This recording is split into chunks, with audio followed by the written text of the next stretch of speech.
Bonjour à tous et bienvenue dans le studio des experts. Alors une fois de plus, on va passer l'actualité de la semaine en revue. On va parler de bébés, de cumul, de cam et de cordon. Pour analyser et commenter tout cela, 4 experts et 2 invités politiques. Je commence tout de suite avec une experte, Sylvie Losberg, spécialiste de l'IVG et du code pénal, psy-historienne. Bonjour. Bonjour. Vanessa Lhuillier, journaliste au soir, même en matinée. Bonjour. Bonjour. Christophe Ginisti, communicant, mais depuis quand? Bonjour. Bonjour Jean-Jacques. François Heureux, mais depuis quand? Présentateur de Jour Première. Bonjour. Depuis toujours, bonjour Jean-Jacques. Alors on commence avec ce drame qui a sidéré le pays fin de semaine dernière, le décès tragique de Maouda, Maouda qui avait 2 ans et qui est décédé lors d'une course-poursuite entre policiers et passeurs sur l'autoroute près de Mons. Lundi, on entendait les parents pour la première fois, reportage de Michel Gaillère et Lionel Calohart. C'est la première fois qu'ils donnent leur vérité dans la mort de leur enfant. Assistés d'une interprète, les parents de la petite Maouda, 2 ans, décédée après avoir été touchée par une balle, racontent la course-poursuite entre la police et leurs passeurs en camionnette. Le conducteur a continué à conduire. Nous étions assis à côté de lui. Une famille assise à l'arrière a cassé une vitre pour montrer à la police qu'il y avait des enfants à bord et les appeler au calme. Mais un coup de feu est tiré, Maouda touchée, la camionnette finit par s'arrêter et tout le monde sort. Ma femme serrait la petite contre elle. Tout ce qu'elle a vu et senti, c'est du sang sur son cou.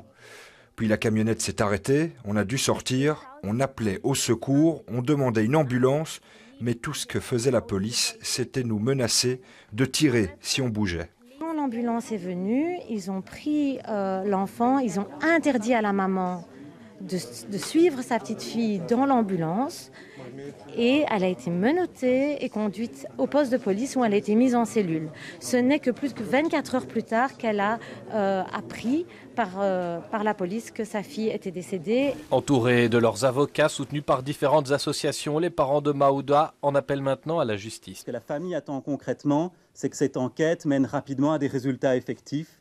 Et par exemple, quand on est dans une affaire de meurtre comme celle-ci, on s'attend à ce qu'il y ait une arrestation dans les prochains jours. Les parents de Maouda ont rencontré le Premier ministre. Leur cas sera sans doute évoqué au Parlement en cours de journée. Certains réclament une commission d'enquête parlementaire.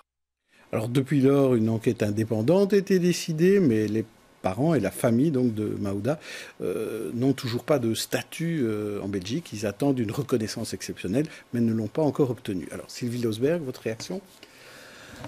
Que dire? Sinon que c'est pas qu'on est sidéré, on est atterré. Non seulement c'est une scène de Far West. Où est-ce qu'on est? On est dans un état de droit. On tire pas à balles réelles sur des personnes, même quand elles commettent une infraction, qu'elle soit administrative ou autre. Ce n'est pas admissible. La chaîne des responsabilités, parce qu'on a encore entendu la NVA dans toute sa splendeur nous dire que les parents étaient responsables. La chaîne des responsabilités, elle est longue. Il y a le policier, il y a sa hiérarchie. Il y a la manière dont on traite la question des migrants en Belgique. Il y a peut-être les parents à un moment donné, mais les grands responsables, c'est les passeurs. La Belgique est une plaque tournante de la migration, une plaque tournante du trafic des êtres humains. C'est là qu'il faut travailler. Alors, les déclarations de la NVA sont honteuses. Il faut prendre en compte la détresse de ces parents. Ils doivent être accompagnés, aidés. Ce n'est pas normal, ce qu'on a vu, le témoignage, en disant qu'on a menotté la maman alors que son enfant partait à l'hôpital, mais c'est d'une inhumanité.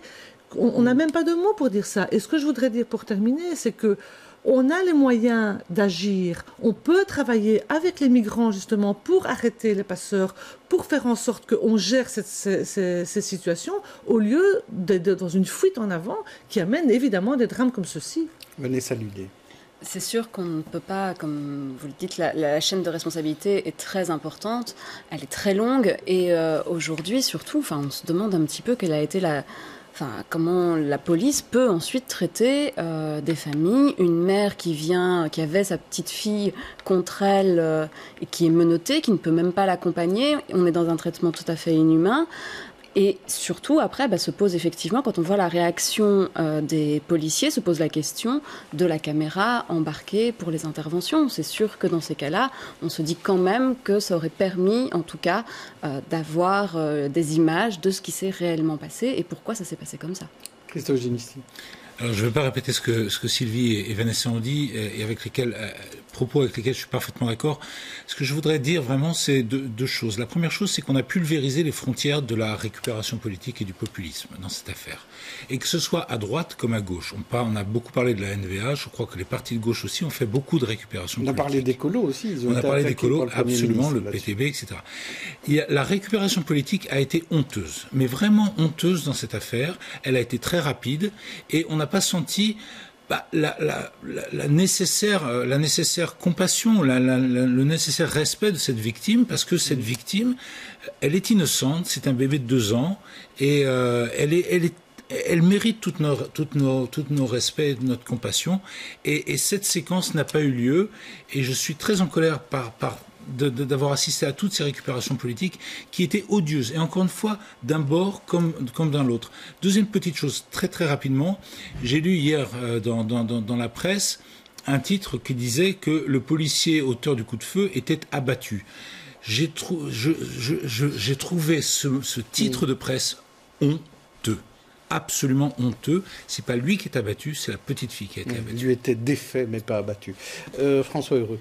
Oui, moi, un peu comme Christophe, c'est vrai que ce qui m'a frappé, c'est la rapidité et la violence avec laquelle les politiques se sont affrontés sur ce dossier. Il m'a fallu quelques heures quand on a appris que la balle provenait effectivement de l'arme d'un policier pour que opposition et majorité s'empoignent. J'ai envie de dire, sur le cadavre encore chaud de la petite Maouda. Vraiment, ça a été très rapide.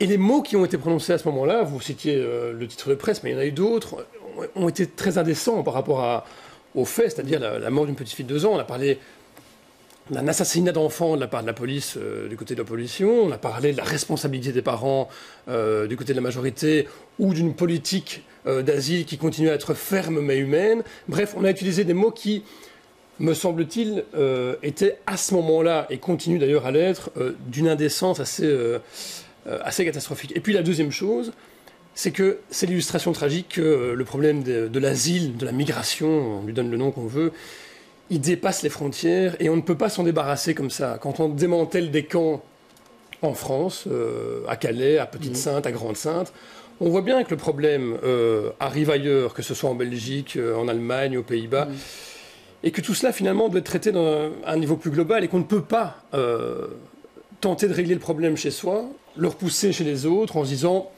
c'est comme ça qu'on va le régler. Je pense que c'est aussi une leçon de cette mort. On a 2 invités politiques, on va les entendre là-dessus.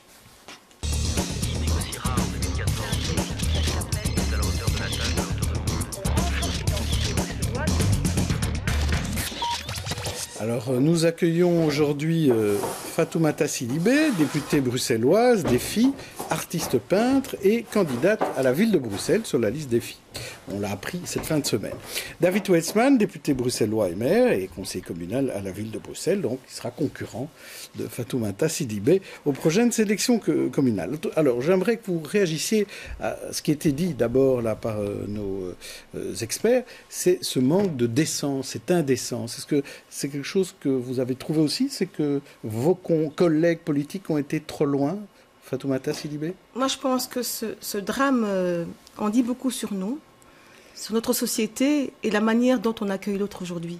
Ça dit beaucoup sur la politique migratoire aujourd'hui qui est vraiment axée sur une répression avec un déploiement de moyens policiers et administratifs disproportionnés et aussi la manière dont ces migrants qui sont pris en otage entre la misère et la violence chez eux, les passeurs, les réseaux de trafiquants, également la police. Et donc, c'est vraiment avec beaucoup de révolte que j'ai vu toutes ces réactions aujourd'hui. Et surtout, ce qui me frappe au-delà de tout ça, c'est l'indécence.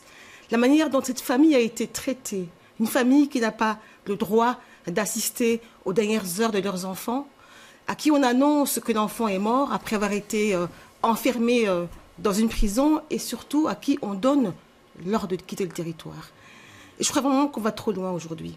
Qu'il y a une ligne rouge qui est franchie de plus en plus. Mais là, il faut arrêter parce que ce qui était intolérable aujourd'hui devient malheureusement tolérable et toléré. Donc il faut vraiment réagir. Et c'est pour ça que moi, je salue vraiment toute cette mobilisation citoyenne aujourd'hui qui crie pas en notre nom et qu'aujourd'hui, il faut vraiment travailler sur la dignité humaine et arrêter vraiment d'instrumentaliser ces migrants qui finalement viennent ici chercher non seulement la paix, la quiétude, mais aussi qui sont une force pour notre société. Et ça, c'est important de le dire. David Weissman, est-ce qu'il y a un mea culpa à faire sur ce dossier-là de la part du gouvernement ?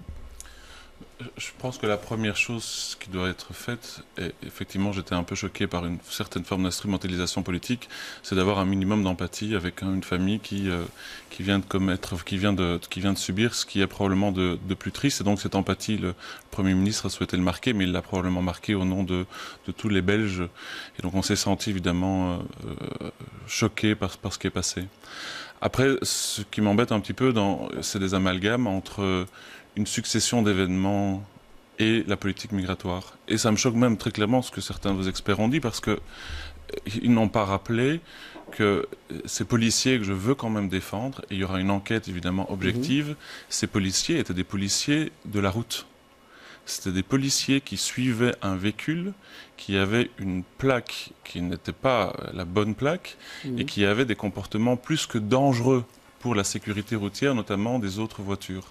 Et donc c'est pas du tout dans une course-poursuite liée à des migrants, c'est juste une voiture qui a dû être poursuivie pendant plusieurs minutes, me dit-on, et on verra l'enquête, dans un cadre de sécurité routière. Donc faire l'amalgame, excusez-moi de vous le dire, entre ça et une politique migratoire, ça déjà en soi, c'est scandaleux, probablement pour les politiques migratoires, mais à la limite peu m'importe, mais c'est aussi scandaleux pour la police sur lequel on tape régulièrement.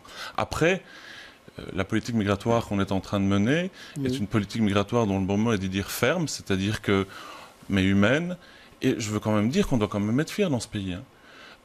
Tant au XXIe siècle qu'au début du XXIe siècle, on a été un des pays qui, par le monde, a accueilli le plus de migrants. C'est ce qui fait d'ailleurs la force et le melting pot de notre région, mais aussi de notre pays.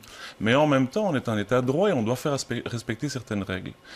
Alors, est-ce que ça doit se faire de façon différente? Est-ce que la succession d'événements n'était peut-être pas la bonne? Oui, peut-être. Ça, il y a une enquête.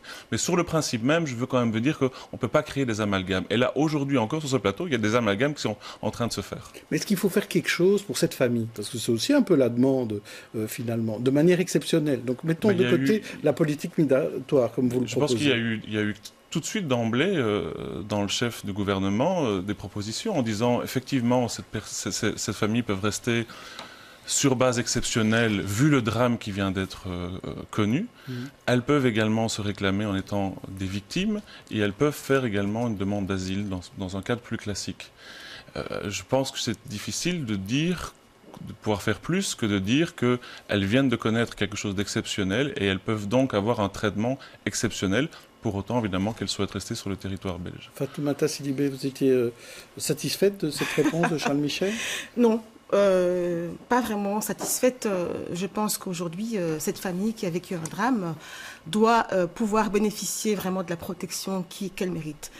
Parce que la circonstance est exceptionnelle, il faut un acte exceptionnel. Et je voudrais quand même dire que notre politique migratoire, elle n'est pas vraiment humaine. Parce qu'aujourd'hui, les migrants, ils sont criminalisés, ils sont traqués, ils sont enfermés dans des centres fermés. Il y a même des gens qui ont un visa touristique en bonne et due forme. Et aujourd'hui, on parle d'enfermer des enfants. Donc il faut arrêter aussi cet amalgame avec des migrants qui sont des victimes du système aussi, des passeurs, mais également de la violence aujourd'hui dans le monde. Et je pense qu'aujourd'hui, il est temps vraiment qu'il y ait une décision ferme par rapport à cette famille. Il faut l'accompagner, il faut que justice soit faite, il faut qu'il y ait une enquête qui soit faite. Mais il faudrait que cette famille soit accompagnée aujourd'hui, accueillie. Il faut qu'on ait un geste d'humanité, un geste de dignité humaine pour montrer que notre pays est capable. Un geste est-il possible? Ça tombe assez bien parce que l'opposition a toujours ce discours-là, donc je le comprends et je le respecte. Donc ça tombe assez bien parce que non seulement il y a eu un moment d'empathie qui a été partagé par tous les Belges et par le Premier ministre, non seulement il y a eu un geste clair en disant exactement ce que vous souhaitez, que c'est un cas exceptionnel et que dans ce cas exceptionnel, il doit être traité de façon aussi exceptionnelle, et en plus cette famille est accompagnée. Donc je pense qu'on répond à l'ensemble de ces demandes. Mais comment ça se fait alors que c'est la plateforme citoyenne qui doit aider cette famille-là? Comment ça se fait que c'est pas l'État qui l'aide? Aujourd'hui, c'est ça, on se rend compte que ce sont des citoyens qui sont obligés d'aider cette famille-là. Mais donc aujourd'hui, pourquoi c'est pas un CPAS qui les aujourd'hui, à l'heure où, à l'heure où nous sommes, il y a eu 3 possibilités qui ont été proposées à cette famille. Donc je reviens, cette famille a le droit d'avoir un système dérogatoire exceptionnel pour pouvoir rester sur le territoire. Elle a le droit, si elle ne le souhaite pas, de pouvoir faire la demande d'asile. Elle a le droit à se constituer victime également. C'est à elle, et il faut lui laisser le temps également. Apparemment été refusé en Allemagne. C'est à elle, à un moment donné, à faire le choix. Oui, mais si ça a été refusé, je ne le sais pas, parce que c'est très difficile pour nous, et c'est pour ça que je trouve qu'il y a du populisme de parler de cas particuliers. Moi, je me refuse normalement de parler de cas particuliers, mais on comprend qu'il y a de l'émotion. Et donc, je vous réponds sur ce cas-là, 3 possibilités, et si cette demande d'asile a été refusée, il reste le cas exceptionnel. Donc, qu'est-ce que souhaite l'opposition de plus ? C'est pas une question d'opposition, c'est une question d'humanité. Moi, je suis pas dans tant que... Vous parlez tout à l'heure de victimes, en vous demandant si cette famille était victime. Il faut quand même rappeler que cette famille elle est déjà victime de la guerre dans son pays. C'est-à-dire que ce ne sont pas des gens qui sont des réfugiés opportunistes économiques. Ce sont des Kurdes d'Irak. Ce sont des Kurdes d'Irak sur lesquels... qui viennent d'un territoire sur lesquels il y a des opérations en cours militaires, y compris des armées belges, et qui, et pas que, puisqu'il y a beaucoup de pays dans la coalition qui mènent des opérations là-bas. Donc une partie des forces militaires attaquent ces régions, font fuir d'autres personnes, et quand ils arrivent dans un pays qui mène à l'autre bout de l'Europe ces attaques militaires, eh bien, elles sont une deuxième fois victimes. C'est un peu la double peine, quoi. Ça a quelque chose d'assez insupportable de voir ces gens traités de cette manière-là. C'est insupportable, c'est incompréhensible. Sylvie Nosberg. Oui, alors, vous dites qu'on fait un amalgame avec la politique migratoire. Et sans doute que la police de la route n'était pas au courant au départ de quoi il s'agissait. Mais vous ne l'avez pas dit tout à l'heure, madame. Excusez-moi de vous dire, vous ne l'avez pas dit. Mais alors vous pouvez donc l'amalgame, c'est de ne pas le dire. Vous pouvez peut-être continuer votre raisonnement en répondant à cette question. Quand ils ont tiré, quand ils ont sorti les migrants, quand ils ont sorti l'enfant et qu'ils l'ont emmené dans une ambulance en séparant les parents, est-ce que ça, on l'aurait fait vis-à-vis de Belges? Non, c'est parce que ce sont des migrants. Et c'est inacceptable. C'est inacceptable. Une réplique là-dessus? Oui, moi ce que je ne veux pas, alors qu'on puisse avoir des différences sur l'approche, et notamment, je ne parle pas de l'approche de ce cas-là. Là, il y a une enquête et on examinera les responsabilités de chacun. Et je suis également interpellé sur ce qui a pu se faire à ce moment-là. En tout cas, par rapport aux éléments qui me sont, qui sont communiqués et connus pour le moment. Ceci dit, je ne veux pas laisser croire que nous sommes un pays fermé. Nous sommes un pays qui avons une tradition d'accueillir nombreuses personnes. Et monsieur, c'est précisément... On a exactement la même politique que sous le gouvernement précédent, à l'exception que nous accueillons encore plus de migrants que sous le gouvernement précédent. Et monsieur, si effectivement ils ont déjà été victimes, ils peuvent faire une demande d'asile. Et cette demande d'asile, mais peut-être qu'il y a des choses à améliorer, il y a des choses, et vous avez probablement raison, on peut s'entendre, mais il ne faut pas laisser croire qu'on est un gouvernement ou qu'on est un pays fermé. Non, nous accueillons régulièrement et il y a des procédures. Et précisément, puisqu'ils ont été victimes, ils pourraient, s'ils le souhaitent, rentrer une demande d'asile qui, dans 50% des cas, est probablement beaucoup plus élevée dans ce cas-là, sera acceptée. Et s'ils ne souhaitent pas le faire parce qu'ils ont connu un cas exceptionnel qui a ému la nation, ils peuvent être traités de façon exceptionnelle.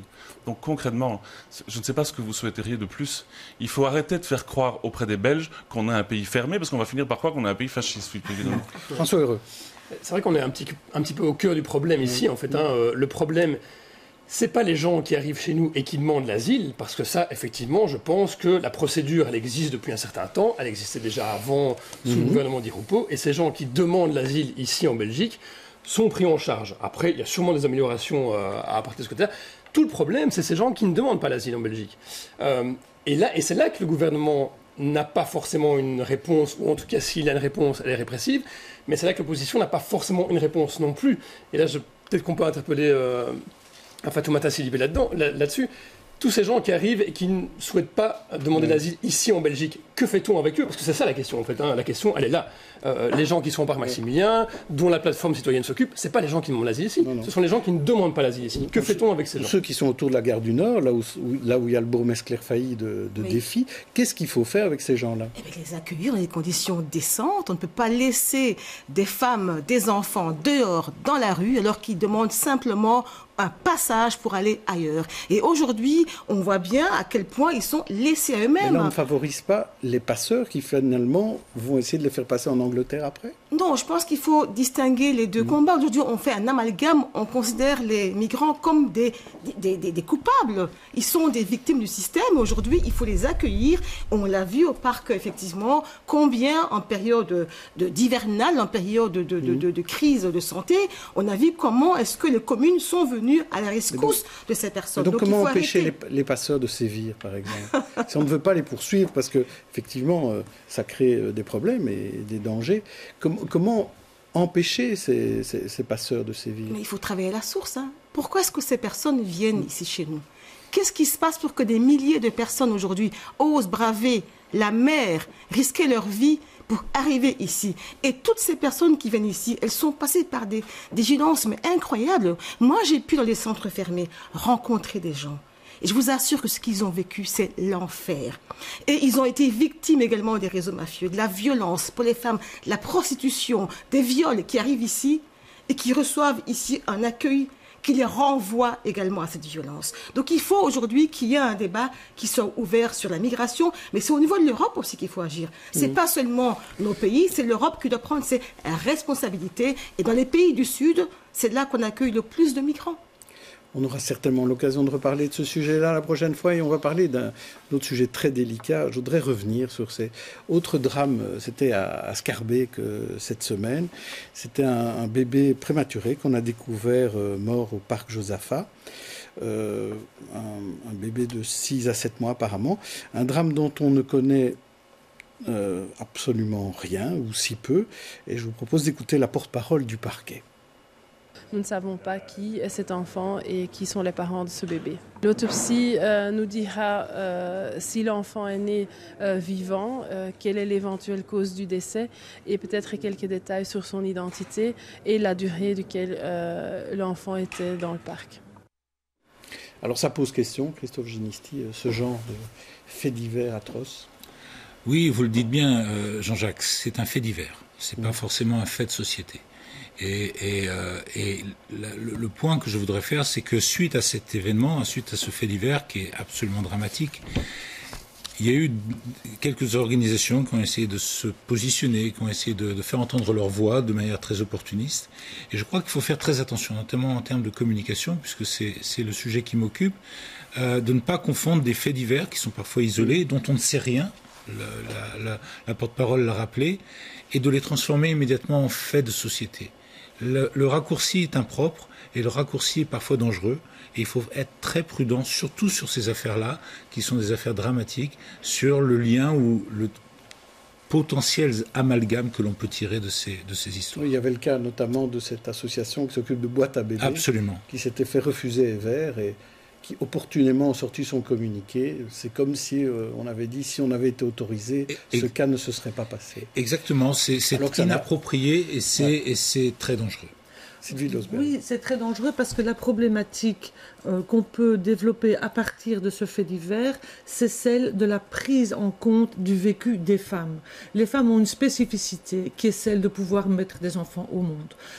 Être enceinte, c'est pas un moment banal dans la vie de quelqu'un. Cette femme qui a perdu cet enfant prématuré, elle n'a pas été soignée. Hein. Elle est quelque part dans la nature. Qui parle de ça? En fait, on n'en parle pas. Hein. Et la question de l'adoption en Belgique, c'est très compliqué en fait. En Belgique, on ne peut pas accoucher discrètement.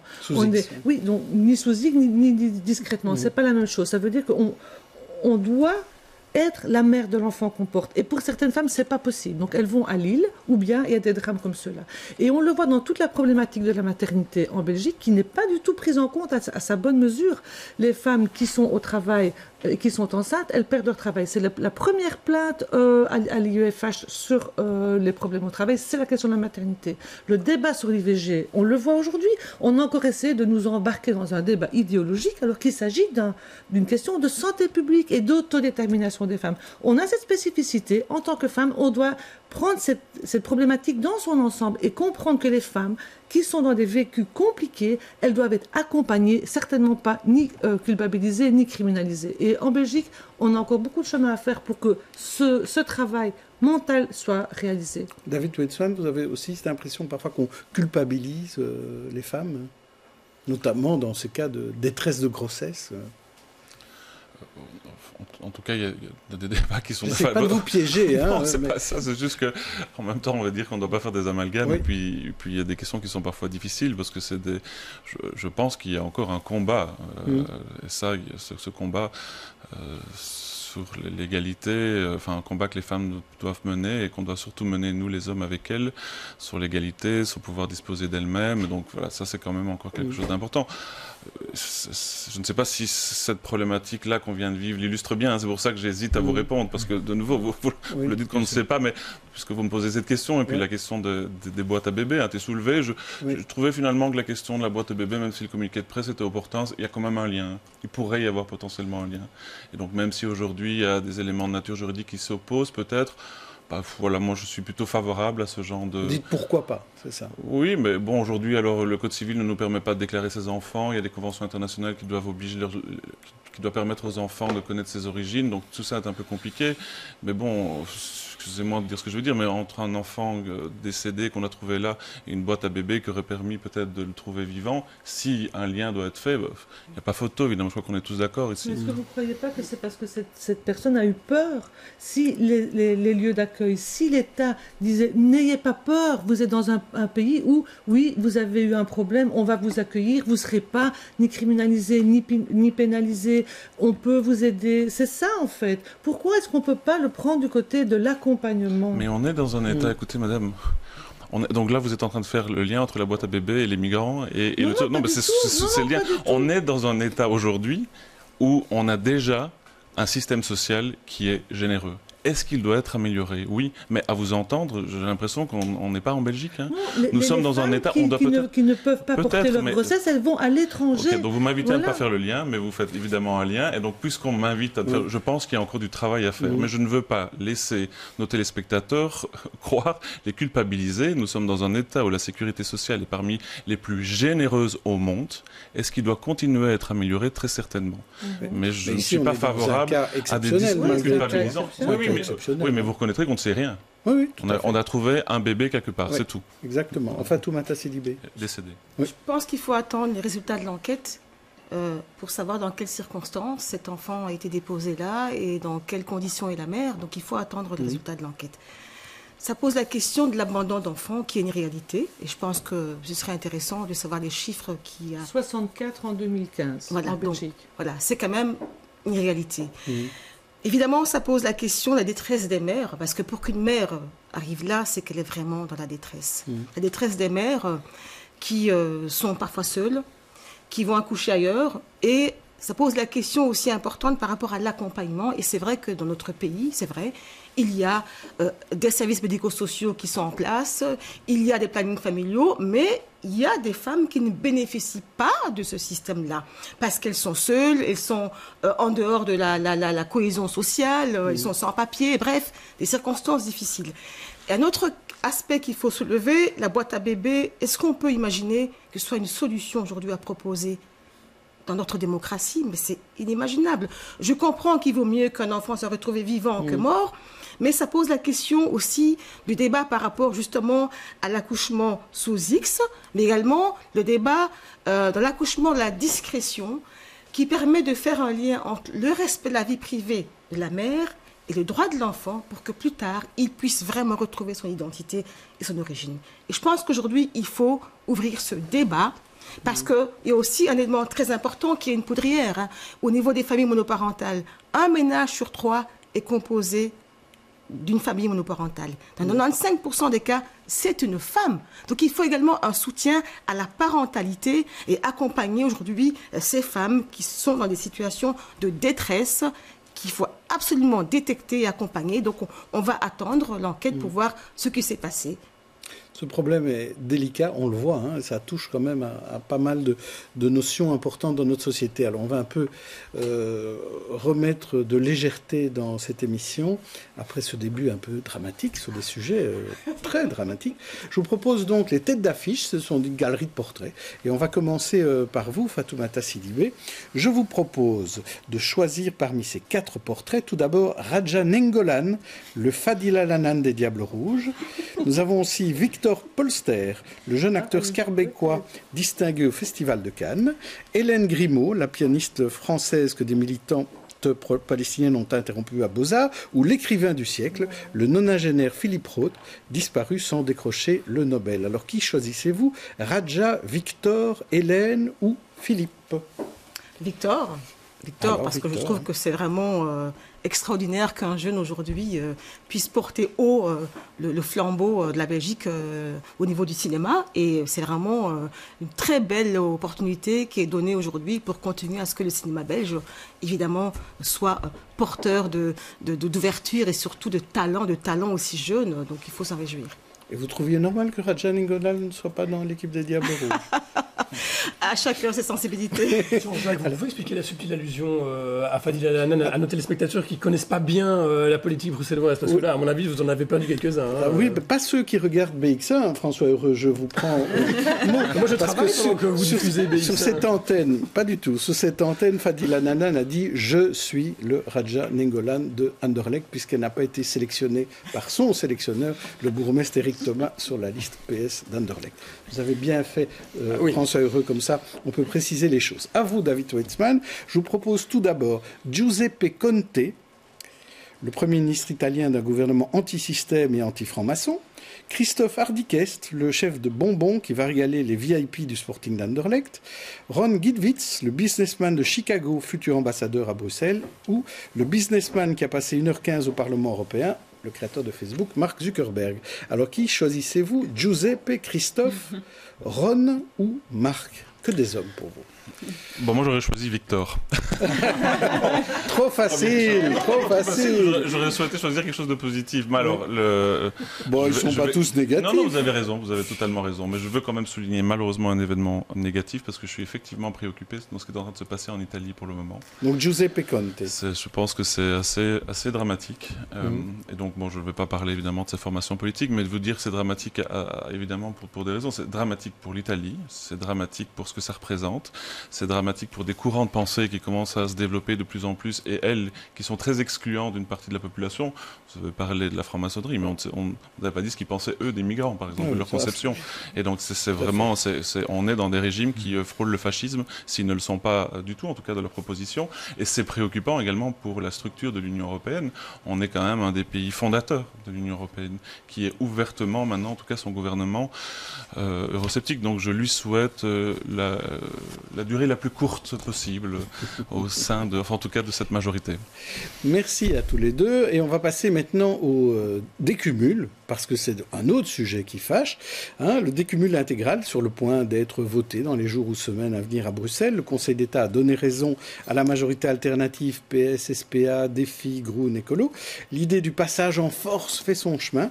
Le VLD a fait savoir qu'il n'apprécierait pas. Voici ce que disait Stéphane Cornelis, c'était jeudi dans l'interview. On n'apprécierait certainement pas, donc on est une majorité collégiale et donc de notre côté on a été sur tous les autres dossiers qui ne nous convenaient pas non plus, on a été aussi très collégial et donc ce serait une trahison? Une trahison, voilà, on est dans la politique, donc voilà, trahison entre guillemets pas politique alors je dirais, voilà. J'ai confiance que normalement ça passera pas parce que pour nous c'est un faux débat et donc on a plutôt des problèmes avec des mandats dérivés mais pas des mandats publics. Alors, qu'est-ce qui va se passer, Vanessa Lullier? Parce qu'on a l'impression là, que cette majorité se déchire sur cette problématique de décumul intégral. Alors, qu'est-ce qui va se passer? Là, c'est vrai que dans la boule de cristal, c'est pas super clair, mais ce qui est assez sûr, en tout cas, c'est que effectivement, le problème a essayé d'être, en tout cas, communautarisé à un moment donné par le VLD, en disant, voilà, nous, on n'a pas assez de personnel politique non plus pour pouvoir appliquer le décumul chez nous. Et donc, on est dans une situation de blocage où finalement, effectivement, les néerlandophones vont s'entre-déchirer entre eux et vont devoir passer par des chemins de traverse pour pouvoir voter ce décumul prochainement. Et on voit très bien que du coup, il y a quand même un souci par rapport à ça. Pourquoi simplement une dizaine de députés ou d'élus aussi du VLD ou d'autres partis néerlandophones, enfin du CDNV, arrivent à bloquer justement une réforme qui a été portée grosso modo modo quand même par tous les partis, à part, enfin avec des différences effectivement. Est-ce que ça ne met pas en cause le modèle bruxellois où il y a un équilibre entre néerlandophones et francophones? C'est ce que dit Charles Piquet. Hein. On peut effectivement se poser cette question-là après de la répartition et pourquoi. Oui, c'est ça. Avec un si petit nombre, comment on fait pour bloquer c'est pas logique de pouvoir bloquer une réforme comme celle-ci. Est-ce que c'est pas logique?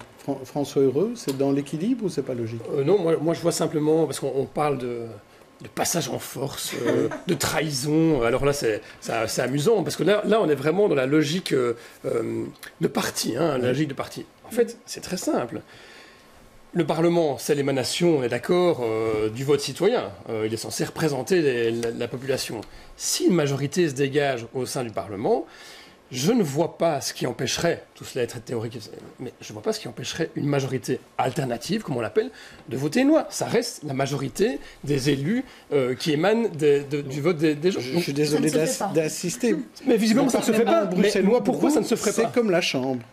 C'est un Parlement comme les autres. Bien sûr. C'est pas le cas. Alors on sait bien que c'est plus compliqué que ça. On va peut-être laisser les deux députés bruxellois, qui peut-être connaissent bien ça aussi. Qu'est-ce que vous en pensez, David Wetzmann? Parce que de toute façon, côté maire, on n'est pas pour voter le texte PS et Écolo défi. Mais quelle est votre position par rapport aux partis néerlandophones? Est-ce qu'il faut les préserver ou pas?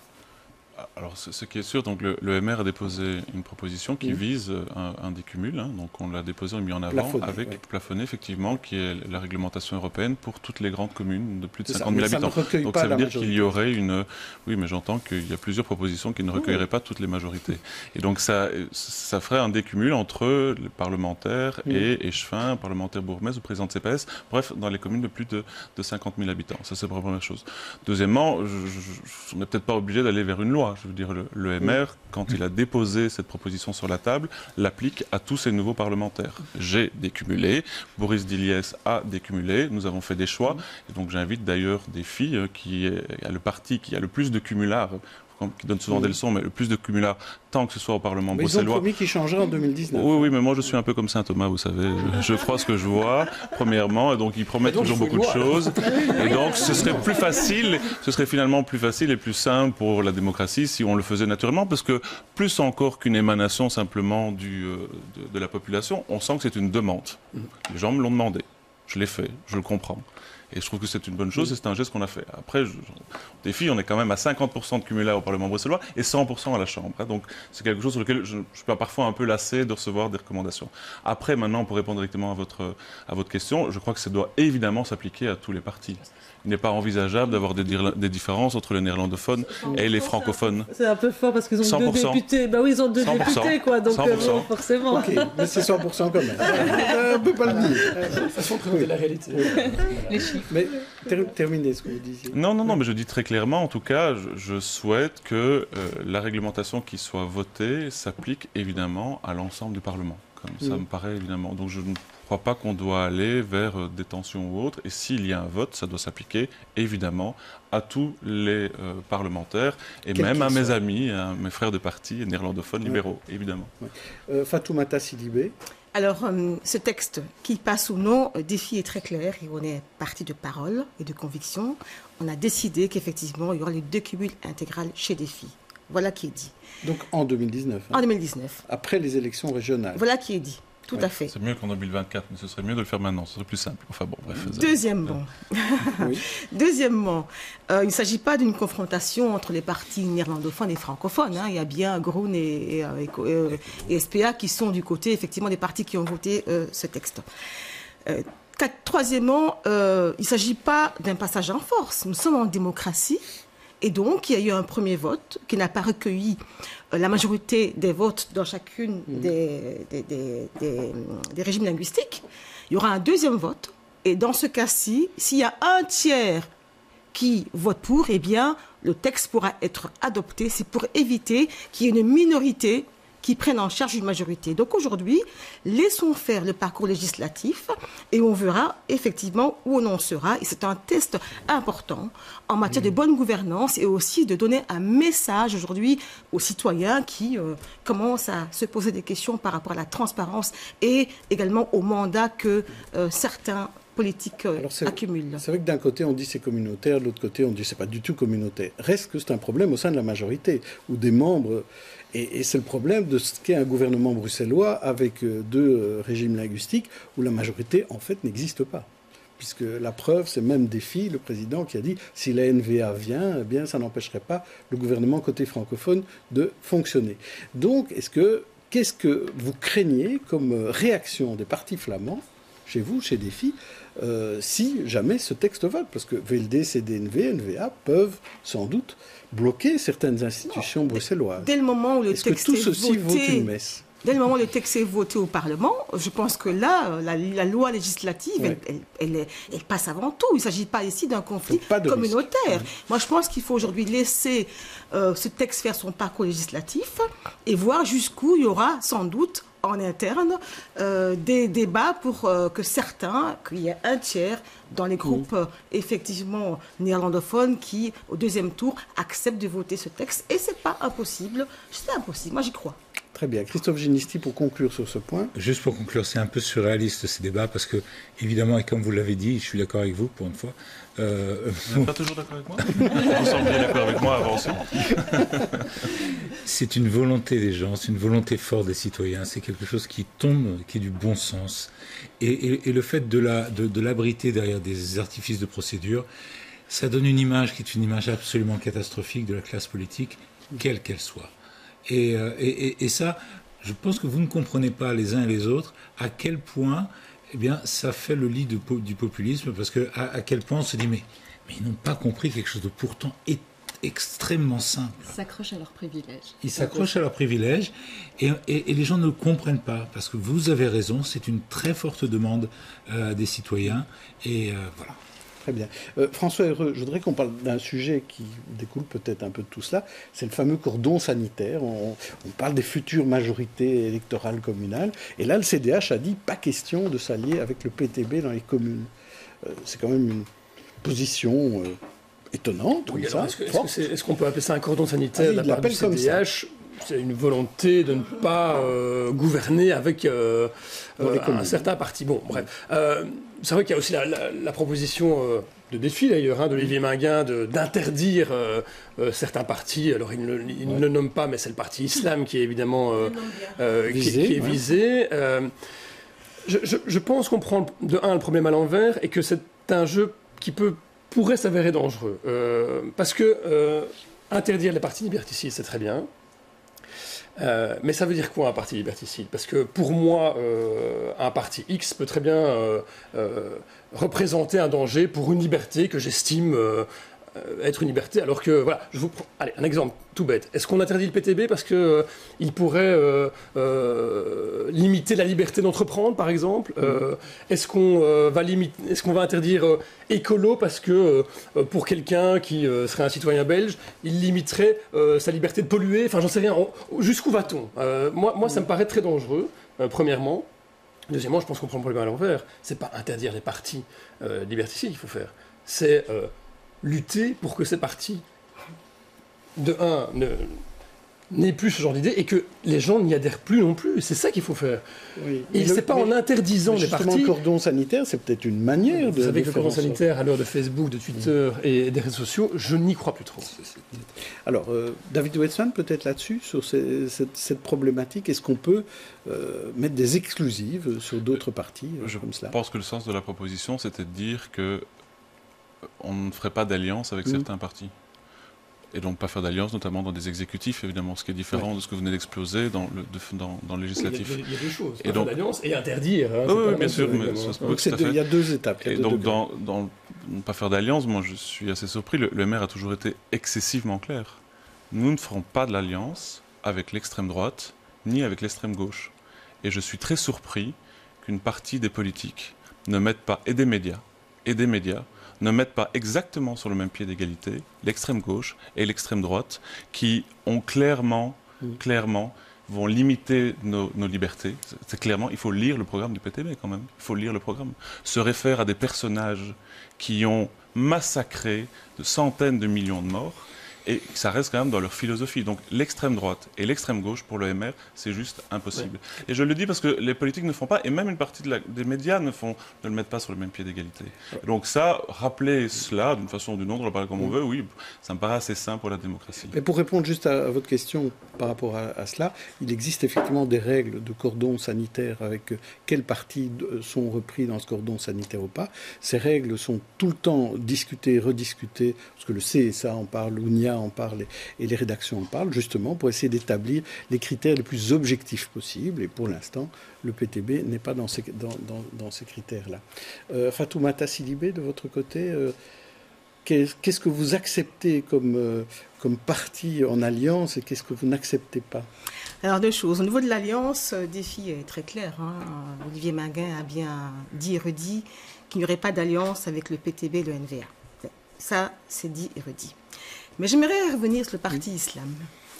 Ce parti qui est théocratique, un parti liberticide, un parti antidémocratique, un parti qui met dans son programme la charia, un parti qui met en avant la ségrégation entre les hommes et les femmes. Et je ne comprends pas pourquoi il n'y a pas un cordon sanitaire par les médias démocratiques qui invite ce parti qui est en train de se moquer de nous, un parti qui est en train de proclamer des valeurs, mais totalement à l'opposé de nos valeurs démocratiques. Et je ne comprends pas comment aujourd'hui il n'y a pas un cordon médiatique autour de ce parti. Il existe chez BX1, alors que pas partout, mais chez BX1, il existe. Assez de citoyens de culture musulmane progressistes qui prônent un discours, mais totalement dans le sens de nos valeurs démocratiques. Troisièmement, ce parti n'est pas apparu du jour au lendemain d'un coup de baguette magique. Les résultats d'abandon, de reculade, de compromission, de lâcheté, de calcul électoraliste qui font qu'aujourd'hui, ils ont compris une chose, que la démocratie porte en elle ses propres germes de destruction. Ils ont compris et ils ont détourné nos valeurs qu'ils sont par ailleurs en train de combattre, la liberté d'expression.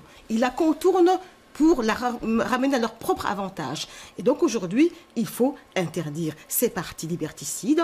Et c'est pour ça qu'Olivier Manguin a déposé un texte demandant qu'il y ait un article de la Constitution, article 7, qui met en avant la notion de parti anticonstitutionnel. Et pour lui, effectivement, ce n'est pas au Parlement ni au gouvernement de l'interdire, mais une entité indépendante qui va pouvoir statuer en la matière.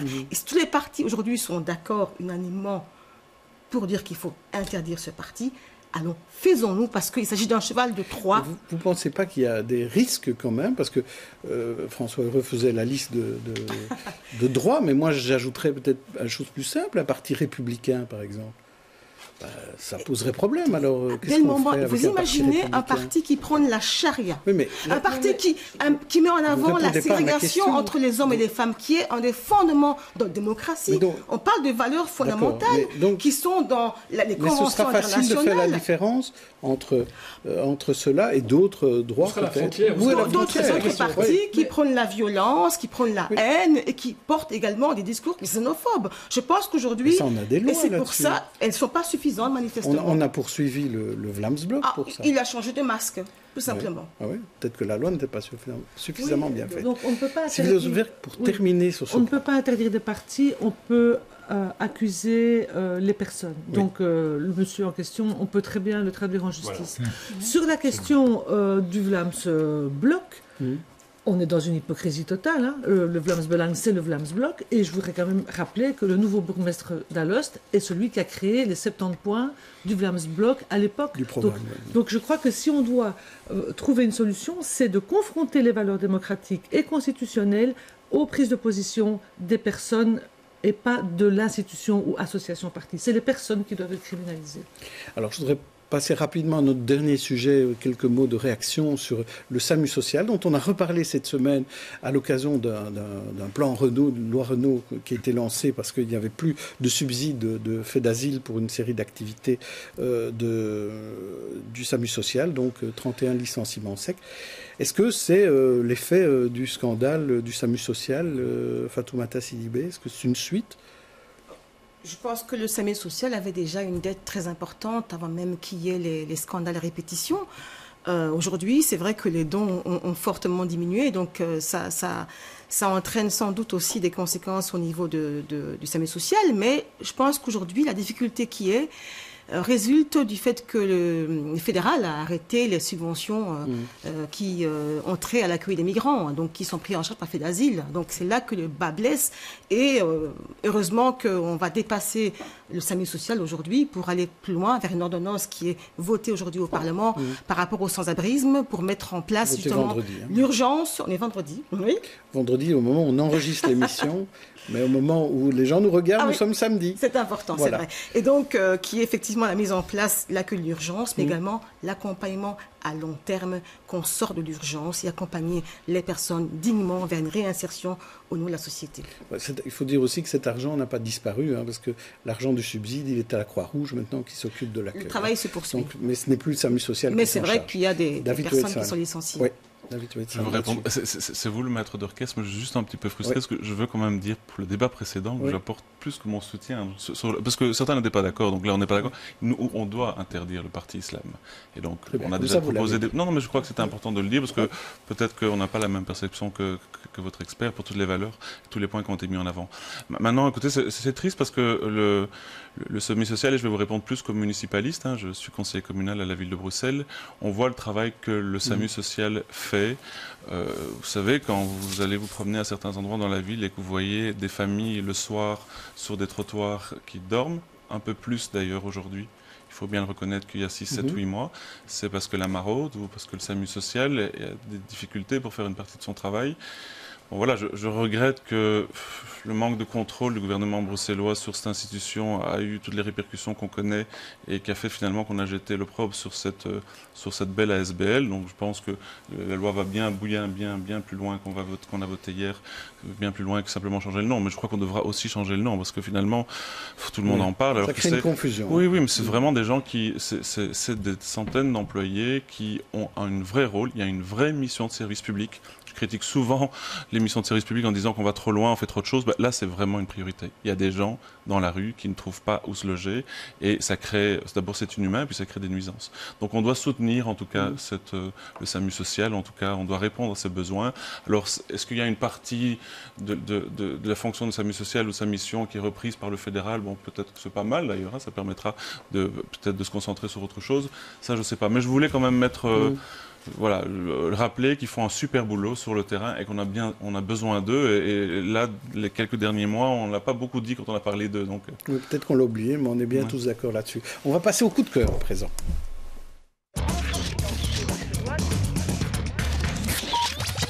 Sylvie, vous vouliez nous parler d'Amor Mundi. C'est quoi? C'est une pièce d'après Hannah Arendt qui joue ce soir pour la dernière fois au Martyr, mise en scène par Myriam Sadoui et qui nous fait philosopher dans la joie, la bonne humeur, la solidarité, l'amitié. C'est un moment extraordinaire avec des acteurs vraiment de premier plan, dont Soufiane El Boubsi, qui nous fait une tirade sur la démocratie de Périclès. C'est absolument merveilleux. Allez voir. Donc allez voir et vous conseillez à David Weitzman de vous y accompagner. Je dirais avec grand plaisir. Pour passer la soirée ensemble ou pour aller regarder ce spectacle ensemble. Écoutez, j'irai avec grand plaisir, sans bien vite. Voilà. Je suis d'ailleurs libre ce soir. Alors Vanessa, vous c'est un autre spectacle. Voilà, alors moi je vous invite la semaine prochaine pour aller voir Farah donc, au Cooks Théâtre à Kuckelberg. Elle y sera du 30 mai au 2 juin et donc c'est une jeune humoriste belge, bruxelloise et qui a un humour mais totalement décapant. Elle n'hésite pas, elle rentre dedans et puis c'est super, c'est féministe, c'est aussi un petit peu contre tous les clichés qu'on peut avoir en ce moment sur les nanas et c'est vraiment à découvrir. Alors Christophe Ginisti, vous allez nous parler des nanas aussi, grâce à une campagne européenne. Oui, c'est une campagne qui a été créée à l'occasion des Journées européennes du développement qui se tiendront à Bruxelles les 5 et 6 juin, organisée par la Commission européenne. Et c'est une campagne, je dois le dire par honnêteté, sur laquelle j'ai travaillé, qui s'appelle She is We. Et c'est une campagne She is We. Elle, c'est nous. Et en fait, l'idée de cette campagne a été de dire que lorsque l'on fait quelque chose en faveur des femmes, que ce soit les financer, les respecter, les écouter, etc., ça ne bénéficie pas uniquement aux femmes, mais à l'ensemble de la société. Et le thème de ces Journées européennes du développement qui seront à Tour et Taxi les 5 et 6 juin sera de faire un appui, un accès un focus sur le rôle des femmes dans la réussite des politiques de développement, en se disant que on n'aide pas les femmes pour les femmes, on aide les femmes pour l'ensemble de la société. Vous, François Heureux, un livre, rien à voir spécialement avec la cause féministe. Hein. Non, pas du tout. C'est plutôt la cause nutritive. Voilà, de la nourriture pour le corps et l'esprit. Nicolas Kayser-Bril, qui est un jeune auteur français qui vit à Berlin, journaliste, écrit Bouffe bluffante. Il déconstruit les mythes et les clichés qui peuplent nos assiettes. Par exemple, l'histoire, l'origine des pâtes, puisque vous ne le savez sans doute pas, mais les pâtes sèches, ce sont les Arabes qui les ont amenées, et non pas les Italiens, comme on le croit très souvent. Il y a l'histoire des sushis au saumon cru, il y a l'histoire de la tartiflette, du camembert français. Et il émet même l'idée que les civilisations sont nées d'un besoin de produire de l'alcool, figurez-vous, grâce aux céréales. Bon voilà, c'est pas mal comme teasing. Et puisqu'on peut faire sa pub dans cette émission, l'interview de l'auteur est à revoir sur ovio.be. J'ai tout dit. Voilà. Très bien. Moi, je voudrais vous parler de Bruxelles, 200 lieux incontournables aux éditions Racine. Guy Verstraete et Selena Scalzo ont sélectionné des endroits visitables de Bruxelles. C'est des endroits à ne pas manquer et des endroits plutôt immuables. C'est plutôt bien fait, sans surprise. Et puis, moi, je me suis dit, mais qui est ce Guy Verstraete ? Et c'est Vanessa Lullier qui m'a donné la réponse. Qui est ce Guy Verstraete ? Eh bien, c'est Guillermo Guise aussi, que vous pouvez entendre sur France Inter, qui vous fait rire d'habitude. Là, il fait découvrir Bruxelles parce qu'il connaît bien Bruxelles. Il a été notamment correspondant pour les pages bruxelloises du soir, donc il y a quelques années. Moi, peut-être quelques téléspectateurs qui n'étaient pas au courant que Raja Ningolan et Fadil Alanan avaient un rapport non plus. Et alors, il suivait quelles communes notamment XL à l'époque. Alors, je ne sais pas si vous avez quelque chose à nous proposer tous les deux. Fatoumata Sidibé, entre Saint-Gilles et Bruxelles, qu'est-ce que vous proposez ? Est-ce qu'il y a une idée d'une balade à faire ce week-end pour nos téléspectateurs ? Ce week-end, il y a le parcours d'artistes de Saint-Gilles et Forêt qui fête, je pense, leur 30e édition, si je ne m'abuse. Et donc, évidemment, qu'il faut aller à la rencontre des artistes extraordinaires qui enchantent. Vous exposez dans le parcours d'artistes ? Je ne suis plus à Saint-Gilles. Donc, vous n'avez plus le droit. Donc, il faudra créer des parcours d'artistes à Bruxelles. Je pourrais très bien y aller, mais une très bonne initiative, la culture par le haut. Et vous, David Weitzman ? Je suis surpris que vous ayez me poser ça, mais je ne vais pas parler de mes propres visites guidées. On organise chaque mois des visites guidées, donc, notamment la prochaine à Laken, des cinémas de Laken. Mais donc, je vais vous parler, alors si c'est ce week-end, il faut aller vivre le jazz dans le centre-ville ce week-end. Donc, toutes celles et ceux qui aiment la musique, venez nous retrouver dès ce soir sur la Grand Place. Au Brussels Jazz Weekend, tout ça. Merci à tous, invités, chroniqueurs. Bon week-end, on se retrouve lundi. J'ai comme invité le MR Damien Thierry, pas bourgmestre de Linkebeek. D'ici là, bon week-end à tous.